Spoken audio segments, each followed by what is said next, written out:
Israel और Hamas के बीच युद्ध विराम समझौता खत्म होने के साथ ही लड़ाई फिर से शुरू हो चुकी है।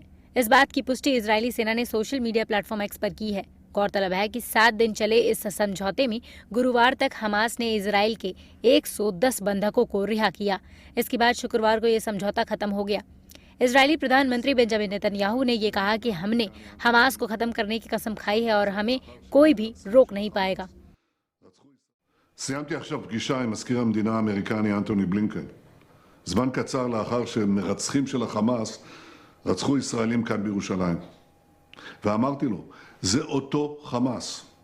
זה אותו חמאס שביצע את הטבח הנורא ב7 באוקטובר, אותו חמאס שמנסה לרצוח אותנו בכל מקום. ואמרתי לו, אנחנו נשבענו, אני נשבעתי, לחסל את החמאס. שום דבר לא יעצור אותנו. אנחנו נמשיך את המלחמה הזאת, עד שנשיג את שלושת היעדים, לשחרר את כל חטופינו. इजरायली सेना ने एक बयान जारी कर कहा कि उसने गाजा पट्टी में हमास के खिलाफ लड़ाई फिर से शुरू कर दी है। इसके साथ ही सेना ने यह दावा किया कि पहले हमास ने इजरायली क्षेत्र में गोलाबारी करके संघर्ष विराम का उल्लंघन किया है। ऐसे में इजरायल ने गाजा से दागे गए एक रॉकेट को मार गिराया। उम्मीद जताई जा रही थी कि इस युद्ध विराम को आगे बढ़ाया जाएगा, लेकिन ऐसा नहीं हो पाया। जानकारी के अनुसार गाजा में हमास के आंतरिक और राष्ट्रीय सुरक्षा मंत्रालय ने बताया कि दक्षिणी गाजा में कई एयर स्ट्राइक की गई है।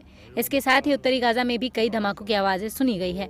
इजराइल का कहना है कि करीब 125 लोगों को हमास ने अभी तक बंधक बना रखा है। वहीं इजराइल ने संघर्ष विराम के तहत अब तक 240 फिलिस्तीनियों को रिहा कर दिया है। बता दें कि इजराइल और हमास के बीच युद्ध विराम समझौता 1 हफ्ते तक चला। इस दौरान दोनों की तरफ से बंधकों और कैदियों की रिहाई हुई। इस संघर्ष विराम की मध्यस्थता कतर और अमेरिका ने की थी। इसके अलावा संयुक्त राष्ट्र महासभा में इजराइल के राजदूत गिलान एरदान ने कहा, यदि हमास सभी बंधकों को वापस कर दे और नरसंहार में भाग लेने वाले सभी आतंकवादियों को वापस कर दे तो एक वास्तविक युद्ध विराम हासिल किया जा सकता है जो दशकों तक चलेगा। On November 29th, 1947, the UN voted to adopt the partition plan and the establishment of the Jewish state. Yet, while Israel joyfully accepted this resolution, the Arab states rejected it and instead tried to annihilate Israel. Today, exactly 76 years later, history is somewhat repeating itself. Foreign ministers of some Arab countries have arrived here today in order to support a terror organization that aims to annihilate Israel. Thankfully, the plan to eliminate Israel was unsuccessfully then, just as it will be unsuccessfully today. गौरतलब है कि 7 अक्टूबर को Hamas के लड़ाकों ने अचानक Israel पर हमला बोल दिया था, जिसमें करीब 1400 लोग मारे गए थे। इसके साथ ही हमास ने 240 इजरायली को बंधक बना लिया था।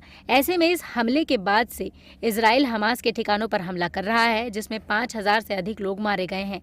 हालांकि पिछले शुक्रवार को दोनों के बीच 4 दिनों के युद्ध विराम को लेकर सहमति बनी थी, जो कुल 7 दिनों तक चल पाई। यार तेरे ਵਿਆਹ ਦੇ ਦਿਨ ਨੇੜੇ ਆ ਰਹੇ ਨੇ, ਸਭ ਠੀਕ ਤਾਂ ਹੈ ਨਾ? इसी ਗੱਲ ਦੀ ਤੇ ਪਰੇਸ਼ਾਨੀ ਹੈ, ਪਰ ਤੈਨੂੰ ਹੋਇਆ ਕੀ ਏ? ਮੈਂ ਉਸ ਕਾਬਿਲ ਹੀ ਨਹੀਂ। ਦੱਸ, ਇਹ ਵੀ ਕੋਈ ਮਸਲਾ ਏ? ਆ ਵੇਖ, ਸੂਰਜਵੰਸ਼ੀ ਦਵਾਖਾਨਾ ਕੋਲੋਂ ਆਪਣਾ ਇਲਾਜ ਕਰਵਾ ਤੇ ਸੁਖੀ ਪਰਿਵਾਰਕ ਜੀਵਨ ਬਿਤਾ। ਇੰਡੀਅਨ, ਪਾਕਿਸਤਾਨੀ, ਚਾਈਨੀਜ਼, ਕੋਰੀਅਨ ਤੇ ਯੂਨਾਨੀ ਜੜੀ ਬੂਟੀਆਂ ਨਾਲ ਨਾਮਰਦੀ ਦਾ ਗਾਰੰਟੀਡ ਇਲਾਜ। 4169925489 ਸੂਰਜਵੰਸ਼ੀ ਦਵਾਖਾਨਾ।